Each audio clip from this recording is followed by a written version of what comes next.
Gözəl xanımlar, bugün mən sizə dəri sallanmalarına qarşı çox gözəl effektli maska paylaşacağam. Bunun üçün bizə bir ədəd aloe yarpağı vardır. Yəqin ki, aloenin faydaları haqqında çox eşitmisiniz. Çox gözəl nəmləndiricidir, qırışlara qarşı mübarizə aparır, dərini ağardır və digər çox gözəl effektli bir bitkidir. Onun jelesini əldə etdikdən sonra üzərinə bir xörək qaşığı süzmə qatıq əlavə edirik. Əgər siz istəsəniz, sadə qatıq da əlavə edə bilərsiniz. Qeyd edim ki, bəzi xanımlar var, allergiyası var qatıq suyuna qarşı. Onlara məhz süzmə qatıq olsa daha yaxşı olar, o daha məsləhətlidir.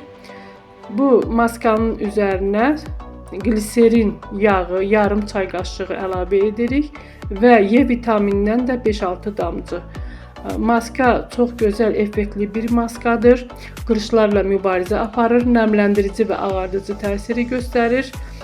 Maska təkcə üz üçün deyil, həmçinin əllərinizə də tətbiq etmək üçün çox faydalıdır.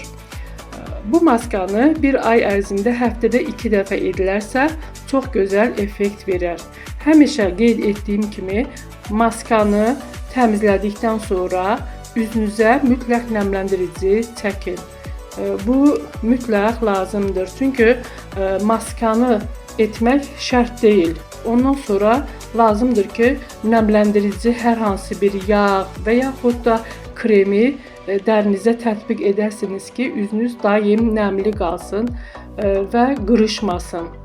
Həmçinin xanımlar, bir şey də qeyd etmək istəyirəm ki, bəzi xanımlar var deyir ki, bəs maska da qoyuram, nəmləndirirəm də üzümü, amma üzümün qırışı açılmır və yaxud üzüm nəmlənmir.